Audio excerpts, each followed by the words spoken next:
अपना एक स्टेटस होता है उस बंदे का, जिसने पार्लियामेंट को एड्रेस करना, उसे बुलाया गया हो कि जी आइए और आप हमारे पार्लियामेंट में एड्रेस कीजिए, आके बात कीजिए, आप खड़े होके पार्लियामेंट में हमारे बताएं सबको, हम सब बैठकर आपकी बात सुनेंगे। ज्ञाना गए हैं और उनको वहां पे पार्लियामेंट में इतनी रिस्पेक्ट दी। Democracy first, humanity first.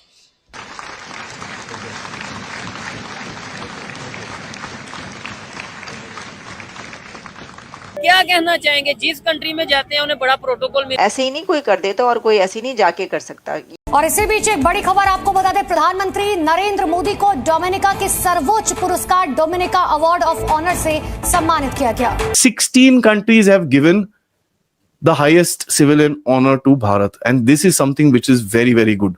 बहुत सारे मुल्कों में उनको ये अवार्ड मिलते हैं बिकॉज अब इंडिया की जो पोजीशन है वो बहुत ज्यादा चेंज हो गई है। प्रधानमंत्री मोदी को ये सम्मान कोरोना काल के दौरान भारत की ओर से मदद और भारत डोमिनिका संबंधों को मजबूत करने की कोशिशों के लिए दिया गया है। तस्वीरें बता रही हैं कि कनाडा और अमेरिका किस तरीके से भारत के प्रधानमंत्री से बात करने के लिए इच्छुक नजर आ रहे हैं। राष्ट्रपति बाइडेन लगातार भारत के प्रधानमंत्री नरेंद्र मोदी के साथ बात करने के प्रयासों में जुटते नजर आ रहे हैं। वो ठीक प्रधानमंत्री मोदी के बराबर में खड़े। और ये दुनिया जो है ये चलती है पैसे पर, ये दुनिया जो है ये चलती है इकोनॉमी पर, और पूरी दुनिया की नजरें इस वक्त इंडिया पर हैं। हमारे मुफ्ती हो, हमारे आलिम दीन हो, हमारे कारी हो, हाफिज कुरान हो, सबको पसंद ब्रा चड्डी वाली ही आती है, बाद में उसको टेंट पहनाते हैं। तो इसलिए चेहरे का नूर तो पूछा ही जाएगा भैया कि ये अगर चेहरे का नूर है आपका तो भाई राम राम। अब आती है इनकी इस बात पर, तो शाहीन बाग के मोगलिया सल्तनत की, मैं तो रखेली बोलूंगी इसको, क्योंकि सूरह अल बकरा अल कुरान के हिसाब से इसने धर्म मजहब तो कबूल नहीं किया है। मैं इसका निकाह तो जायज हुआ नहीं है, इसने तो निकाह ही नहीं किया है, इसने तो कहा है कि इसने कोर्ट मैरिज किया है, इसने तो निकाह किया ही नहीं है अभी तक।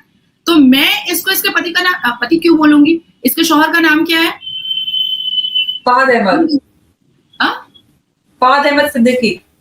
फहद अहमद सिद्दीकी साहब निकाहनामा दिखा सकते हैं, और अगर निकाहनामा है और उसमें स्वरा भास्कर ही लिखा हुआ है तो अंबर आप भी मुस्लिम है, मैं भी मुसलमान हूँ, क्या होगा निकाह? अगर स्वरा भास्कर जी ने, सलमा बानो अगर अपना नाम नहीं चेंज किया है तो क्या ये निकाह जायज हो सकता है?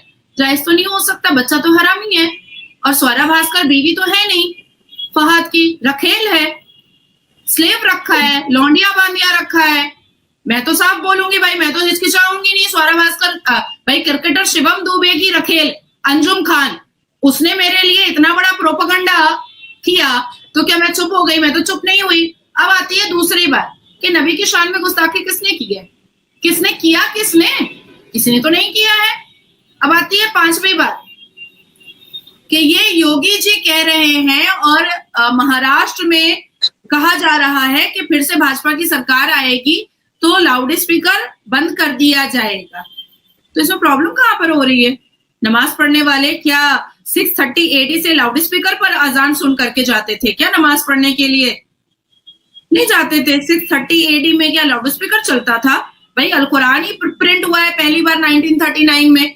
इसको तो कुछ पता ही नहीं है, ये तो जानती ही नहीं है इस्लाम के बारे में, कलमा तो पढ़ी नहीं है, और उल्टा सीधा वो लोगों को समझा रही है।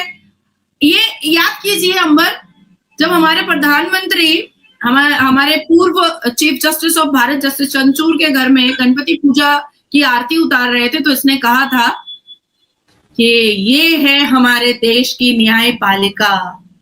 कितना, तब भी कितना गुस्सा आया था इनका, कितना गुस्सा निकला था, उबल उबल के आया था इनका, और इतना बड़ा चेहरा तो था और इतना बड़ा वो बना ली थी। और जब ये नुमानी के साथ खड़ी हुई थी, जो 18 घंटे पहले वोट जिहाद के बारे में बता रहा था, तो स्वरा भास्कर जी, फहद की रखेल, फहद की लौंडिया और बांदिया, उसका नाजायज बच्चा पैदा करने वाली कॉन्क्यूबाइन स्वरा भास्कर, आप क्या जिहादियों के साथ रहना पसंद करती हैं? भाई वो भारत के प्रधानमंत्री, वो सर्वोच्च न्यायपालिका के चीफ जस्टिस से मिल ही सकते हैं, उनके घर में आमंत्रित हो ही सकते हैं, आरती उतार ही सकते हैं, लेकिन आप किस पद पर हैं जो आप नोमानी से मिली और महाराष्ट्र के इलेक्शन के वोट जिहाद की स्ट्रैटेजी आप तय की, वो भी तो जरा आप बताइए। जरा बताना तो पड़ेगा, क्योंकि नोमानी ने ये तक कह दिया कि जो भीमराव अंबेडकर जी ने जो संविधान लिखा था वो उन्होंने अकेले नहीं लिखा था, उसमें कारी भी थे, उसमें मुफ्ती भी थे, उसमें हाफिज भी थे, उन्होंने लिखा है। तो इसका मतलब है कि यूसीसी कॉमन सिविल लॉ भी कारी और मुफ्ती की अनुमति पे ही लिखा गया, तो छाती क्यों पीटना, फिर छाती क्यों पीटना यूसीसी के खिलाफ, है ना। उसके बाद फिर नोमानी ने यहां तक कहा कि जिहाद के लिए कई लोग सामने आए हैं, जिसमें शरद पवार है, जिसमें राहुल गांधी है, जिसमें टोपी वाला उद्धव ठाकरे है, जिसमें और भी जो चिटिंगबाज जो शिवसेना है उसके बहुत सारे लोगों का नाम लिया उसने, और बजावते एक पूरी इस्लामिक मजलिस करके नुमानी ने वोट जिहाद का फतवा ऐलान किया।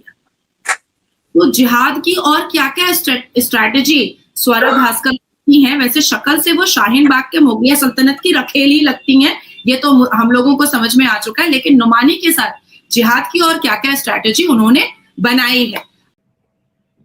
दिस इज समथिंग वेरी, आप देखिए ना, दैट इज सॉफ्ट पावर। हमने एक अफगानिस्तान में 2 हॉस्पिटल खोले और हमने शोर डालना शुरू कर दिया, जी हमने बड़ा काम किया। But remember India is opening such many hospitals in Africa, and above all जो इंडियन डियास्पोरा वहां पे बैठा हुआ है, उसने जो वहां पे काम किया है और जिस तरह वो बात कर रहा है, जिस तरह वो इंगेज कर रहा है, आपको पता है नरेंद्र मोदी जहाँ जाते हैं डायस्पोरा से जरूर मिलते हैं, और ये बेसिकली उनको जो आदत है ये जयशंकर साहब ने दी थी। जयशंकर साहब जब चाइना और अमेरिका में थे तो उन्होंने इनवाइट किया ऐसे लोगों को और कहा कि आप आएँ और आके मिलें और उनसे इंगेज करें। So this is what they did. So मैं जब इसको देखता हूँ तो मैं ये देखता हूँ कि नरेंद्र मोदी ने जयशंकर को एज एन एडवाइजर इसीलिए पिक किया है because he gives them advises which are good for his politics, for his rule. And Jaishankar जो है उनको नरेंद्र मोदी के माइंडसेट का पता है कि ये किस तरह का दिमाग है और ये क्या पसंद करते हैं। सो बोथ बेसिकली इसीलिए they play. And above all ये कहा है कि हम इंडिया को सपोर्ट करते हैं ऑन ग्लोबल साउथ के हवाले से। अगर India is a voice of global south, जो डॉक्टर जयशंकर कहता है कि that India is about to lead and India can lead 125 countries in the world, तो वो कहते हैं हम तैयार हैं, हम बिल्कुल तैयार हैं, हम ये चाहते हैं और इंडिया जो है वो आए। ठीक है जी। और आप इंडिया के पास आपको देखें पता है बड़े पत्ते बड़े होते हैं। इंडिया के पास पत्ता ये होता है कि अब इंडिया ने जब G20 की दिल्ली समिट कराई कि इनवाइट कर लें एज ए पार्टनर कंट्री। अच्छा, अफ्रीका को ओवरऑल तो उन्होंने मेंबरशिप दिलाई, लेकिन नाइजीरिया को भी इनवाइट कर लिया। तो वो कहते हैं जी हमारे लिए बड़ी पार्टनरशिप है। सो इंडिया की जो लीडरशिप है, ये जो अफ्रीका के साथ उनको अपने बायलैटरल ताल्लुकात जो मजबूत कर रही है, ये बहुत बहुत बहुत ज़रूरी है। मैं आपको बात बता दूं, this is very significant. We need to understand Africa is very important player. लेकिन हमारा ये है कि हम समझते हैं कि सिर्फ सफ़ेद चमड़ी वाले जो लोग हैं ना, उन्हीं के साथ हमें बात करनी है, उन्हीं के साथ इंगेज करना है, उन्हीं के साथ काम करना है। This is what we think. ठीक है जी। तो दैट्स व्हाट आई रियलाइज्ड। जो मुझे अभी तक की समझ आती है, मुझे तो यही समझ आती है कि हम समझते हैं कि शायद ये जो काले रंग के लोग होते हैं या जो ब्राउन होते हैं ना, ये हमें कुछ नहीं दे सकते। हमने अगर कुछ लेना है या कुछ करना है तो हमने इन्हीं लोगों से ही लेना है जो सफ़ेद है।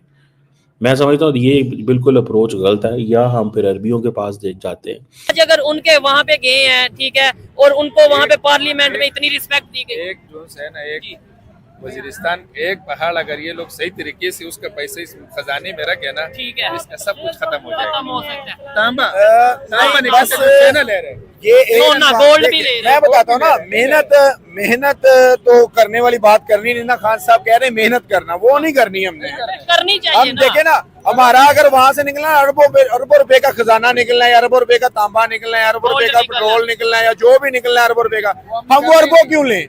हम सबर क्यों करें? हमने अंडा नहीं खाना, हमने खानी है मुर्गी। समझ आई? और हम उसको अरबों रुपए को ना एक दफे करोड़ों में बेच के बस फिनिश। ये चीज और ये ऐसा हुआ भी है। रेकोटी की अगर बात कर लें, इवन बलोचिस्तान से जो जितना भी गोल्ड या जितनी भी मादनियात कोई चाइना ले जाता है, कोई यूएसए ले जाता है, कोई बेचे जाते हैं। उनकी हिम्मत है लेके जाने की। वही कह रहा हूँ ना, हम ओने पोने हिम्मत नहीं है लेके जाने की, वो पहाड़ बेचे जाते हैं उनको। इवन हम तो ये भी सुनते रहे काफी टाइम तक हमारा नमक जो एक आम चीज है। आपको मैं बताता हूँ, देखो अगर एक बड़ा पहाड़ है ना तो उसको तोड़ने के लिए कम से कम लाखों मजदूर चाहिए। ठीक है। और लाखों मजदूर इस वक्त पाकिस्तान में लाखों लोग बेरोजगार हैं। बिल्कुल ऐसे ही है। एक तो आप उनको लगाएं वहाँ पे, वो काम करेंगे, अपने बच्चों का भी पेट पालेंगे, दूसरा खजाना भी भरा जाएगा। तो टेक्नोलॉजी भी होना जरूरी है ना, हम वो उसको निकालने के लिए टेक्नोलॉजी भी चाहिए, जो कि हम चाइना से हेल्प ले लेते हैं या अपनी टेक्नोलॉजी अपना चाहिए। खैर आइए मजीद किसी से बात करते हैं। मैं ये समझता हूँ ये भाई की आवाज में भी बड़ा दम है और बातें थोड़ी कड़वी करते हैं, लेकिन सच बात करते हैं। इन्होंने तो मुझे भी कह दिया कि भाई आपके माइक पकड़ने से, वीडियो रिकॉर्ड करने से कोई फायदा नहीं हुआ। सच है ना भाई, लेकिन मेरी मेरे मुंह में इसको घुसाते हो भाई, बताओ अब मैं क्या बताऊँ? नहीं तो मेरा कोई असर होता है? हाँ। मेरा कोई असर होता है? मैंने कितनी दफा दरख्वास्त कर चुका हूँ ये बात कि भाई पाकिस्तान को तरक्की की तरफ ले चलो। मैं कौन हूँ यार? मैं आम आवाम से एक छोटा सा एक आदमी, कितनी अवाम है यहाँ पे पाकिस्तान में। देखो मैं एक छोटा, मेरी कौन सुनेगा यहाँ पे? लेकिन ये आपके माइक और एक कैमरे के मुझे जज्बा आया था, मैं कह रहा था ये भाई माइक पकड़ के खड़े, मैं इनको इंटरव्यू दूंगा, शायद मेरी बात कहीं बड़े लोगों तक पहुंच जाए, लेकिन मुझे नहीं लगता। लेकिन ये देखें, अगर यही सोच रख के हम खामोश हो जाएंगे, जो कि बहुत लोग खामोश होते नजर आ रहे हैं। ऐसे इंटरव्यू करते रहो तो इंशाल्लाह एक दिन मैं गले से खामोश हो जाऊंगा। हाँ, चेंज तो आना नहीं है। नहीं आना है, नहीं इधर से मैं आपसे डिसाइड नहीं करता। देखो मेरी बात सुनो, अगर मेरा इंटरव्यू को देख रहा है ना तो मैं यही अपील करूंगा कि पाकिस्तान को तरक्की की तरफ लेकर चलें और अपने रोले छोड़ दें। उसको सीट पे बिठाना है, उसको बिठाना है, जो बैठा है हम उससे ही दरख्वास्त करते हैं कि आप लोग ये रोलों से हटकर पाकिस्तान को तरक्की की तरफ लेके चले। मेरा वोट आपको। जबरदस्त हो गया। चले आए मजीद किसी से बात करते हैं। बहुत शुक्रिया ब्रदर। आज की खबर है सऊदी अरेबिया की, अगर बात करें ये पहले खबर आई थी, अब यूएई की तरफ से खबर आई या गल्फ कंट्रीज की तरफ से कि भाई पाकिस्तानियों को वीजा ही नहीं मिल रहे।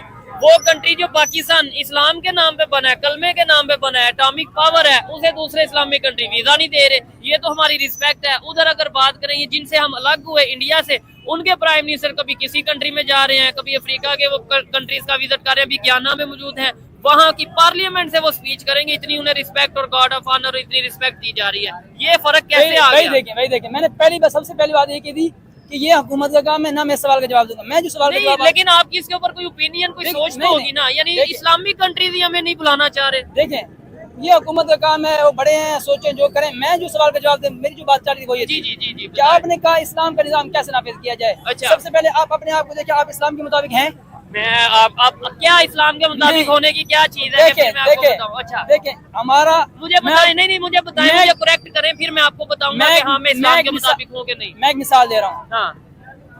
देखिए एक गांव है ना, गांव वो तब तक सही नहीं हो सकता जब तक एक फैमिली सही ना हो। जबरदस्त। एक फैमिली जो है वो तब तक सही नहीं हो सकती जब तक एक फर्द सही ना हो। बिल्कुल एग्री करता हूँ मैं। फर्द से फैमिली बनती है, फैमिली से मुआशरा बनता है, मुआशरे से मुल्क कंट्री बनता है। ठीक है, इसलिए हम सबकी जिम्मेदारी पर हम खुद सही हों, उसके बाद एक इंसान सही होता है, उसके बाद उसकी फैमिली सही। मैं आपकी बात समझ रहा हूँ, लेकिन ये मैं कहता हूँ कि देखें आप जैसे मदरसे में मतलब कोर्स कर रहे हैं और आप जिस तरीके से लोगों को बताते हैं, जाहिर बात है आप स्पीच भी, तकरीर भी करते होंगे, आपके मौलाना हजरात तकरीर करते होंगे, तो मौलाना हजरात ये क्यों नहीं बताते कि पाकिस्तान ने ठीक कैसे होना है? ये कह देते हैं आप अपने आप को ठीक कर लो, आप अपने आप को ठीक कर लो, लेकिन हम मौलाना हजरात को देखते हैं वो आपस में भी लड़ रहे होते हैं। देखें लड़ नहीं रहे होते हमारे उलमा। देखें कोई जाती इख्तिलाफ नहीं, ये टू द पॉइंट बात है। मैं पहले भी कई जगह, अब मैं अगर कहीं स्पीच करने का मौका मिला मैंने ये बात की है कि हमारे उलमा हजरात अल्हम्दुलिल्लाह ना लड़ते हैं, जाती तौर पर कोई दुश्मनी नहीं है। अच्छा, ठीक है। देखिए कोई भी इख्तिलाफ है ना, ठीक है, देवबंदी, अहले हदीस, बरेलवी, कोई भी इख्तिलाफ है, वो इख्तिलाफ जो है वो उसूली तौर पर भी नहीं है, फर्ई मामलात में है। अच्छा। वो लेकिन कंट्री का इससे क्या इमेज जाता है पूरी दुनिया में कि ये तो मुसलमान इस्लाम के नाम पे कंट्री बना। मेरी बात सुने ना, मेरी बात, इस्लाम के नाम पे पहले ये अलग हुए, अब ये आपस में मुसलमान आपस में लड़ रहे हैं दूसरे। और जब मैं कहता हूँ दूसरे कंट्रीज के साथ रिलेशन नहीं बेहतर, आप कहते हैं ये हमारे बड़ों का काम है, तो आप अपने बड़ों से नहीं पूछते? मेरा तो काम है पूछना, मैं तो पूछ रहा हूँ। देखें अभी आपने बात की है ना कि हम आपस में लड़ झगड़, किसने का लड़ झगड़, कोई ना ले। देखिए हमारे मामला जो थे मुनाजरे भी होते हैं। मेरे ख्याल में पाकिस्तान को भी चाहिए कि इसी तरह के स्टेप्स ले फ्यूचर में, जिससे भारत का जो है वो जो एतमाद बहाल हो सके। और इट इज नॉट, देखिए डिप्लोमेसी के अंदर you never shut down the door, possibilities are always there. Australia से दालें मंगा रहे हैं तो भारत से दालें क्यों नहीं आ सकती? अगर आपको किसी चीज की जरूरत, सब्जियां आप भारत से क्यों नहीं आ सकती? लाहौर से 100 किलोमीटर के फासले पे दुनिया की हर चीज पॉसिबल हो रही है, उन्हीं चीजों की कॉपी करनी चाहिए मेरे ख्याल। ऐसे ही है सर। मुझे लास्ट में ये बताइएगा, लाइटर नोट अगर क्वेश्चन किया जाए, पाकिस्तान इन सब चीजों को करीब से ऑब्जर्व कर रहा है डेफिनेटली, हमारे जो पॉलिटिशियन हैं, अगर मैं यहाँ पे बैठ के बात कर रहा हूँ, आप यूएस में बैठ के एज ए पाकिस्तानी इन चीजों को ऑब्जर्व कर रहे हैं, तो हमारे पॉलिटिशियन भी देख रहे होंगे, हमारे जो भी लीडरान हैं या जो भी लोग इस पाकिस्तान को चला रहे हैं, चीजें देख रहे होंगे। उन्हें नहीं समझ आती कि अगर अफगानिस्तान रिलेशन बेहतर कर रहा है तो हम भी कर लें भारत के साथ रिलेशन, अगर ईरान रिलेशन बेहतर कर रहा है तो हम भी अपने रिलेशन बेहतर कर लें, अगर यूएई, अगर सऊदीया रिलेशन बेहतर कर रहा है, अगर तुर्की रिलेशन बेहतर कर रहा है तो हम भी रिलेशन बेहतर कर लें। आखिर कौन सी ऐसी चीज है, कौन सी ऐसी मजबूरी है जिसकी वजह से हम रिलेशन बेहतर कर नहीं पाते? रिलेशन बेहतर करना तो दूर, जो बात करता है कि भाई हम भारत के साथ रिलेशन बेहतर करेंगे, उसे गद्दार कह दिया जाता है।